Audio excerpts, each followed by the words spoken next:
A reading from the Holy Gospel according to Mark. On leaving the synagogue, Jesus entered the house of Simon and Andrew with James and John. Simon's mother-in-law lay sick with a fever. They immediately told him about her. He approached, grasped her hand, and helped her up. Then the fever left her, and she waited on them. When it was evening, after sunset, they brought to him all who were ill or possessed by demons. The whole town was gathered at the door.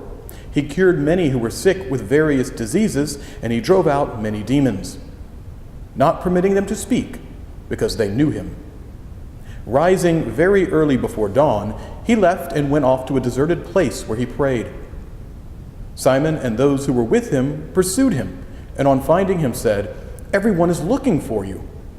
He told them, "Let us go to the nearby villages, that I may preach there also. For this purpose have I come." So he went into their synagogues, preaching and driving out demons throughout the whole of Galilee. The Gospel of the Lord. Someone recently said to me, "Wow, there's no grass growing under your feet, is there?" That's an old expression, basically meaning that someone is not sitting idle. They're not sitting around long enough for the grass around them to grow. Ask anyone who works for me, that's actually pretty true. Normally when people are running around the parish, or when I'm running around the parish, someone tries to get my attention, there's a brief moment, we talk, we address an issue, move on to the next task. Some people are called to be stationary. Let's look at this more broadly. Some people are called to work long-term problems or serve long-term in a single place. Think monks, for example, who live in a monastery their whole lives, working in a specific location. Think parents who take on the responsibility of raising their children. This is a decades-long endeavor, a commitment.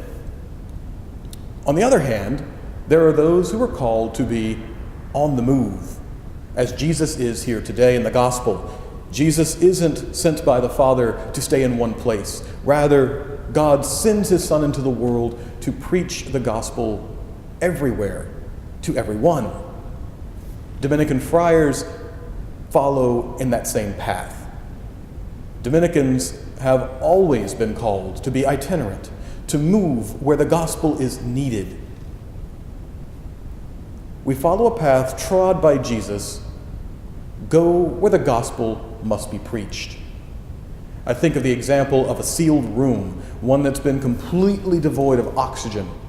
When you open the seal and break open the door, the air from the outside environment rushes in to fill the void. The world without the gospel is much like that empty room, a room without oxygen, empty of the life-giving presence of Christ. And once the hearts and minds of people without the gospel are opened, the gospel, the Word of God, Christ himself, flows into them, giving them the very life of God. Preachers, especially Dominican friars, go forth into places. We go forth to fill the void where the gospel is lacking. We go forth to one place to another, as God calls us through the order, to travel, to seek the places where God's message has not been heard, and to make his message known. Not everyone likes grass growing under their feet. Not everybody likes being in one place too long. If you enjoy the idea of going on the road for Christ, if you think you might have a calling to move from one place to another, announcing the gospel, you may very well have a vocation to be a Dominican friar, a preacher, a herald of the gospel. You get to encounter so many people, to be part of their lives through the celebration of the sacraments, through retreats, through missions, simply by being present and bringing the love of Christ to others as a brother, as a friar, and some of us as ordained priests. So if you don't like the grass growing under your feet, if you don't like a world devoid of the gospel, if you don't like a world without the life and presence of Christ, consider your vocation. You may be called. You may have the fire of a preacher in your heart.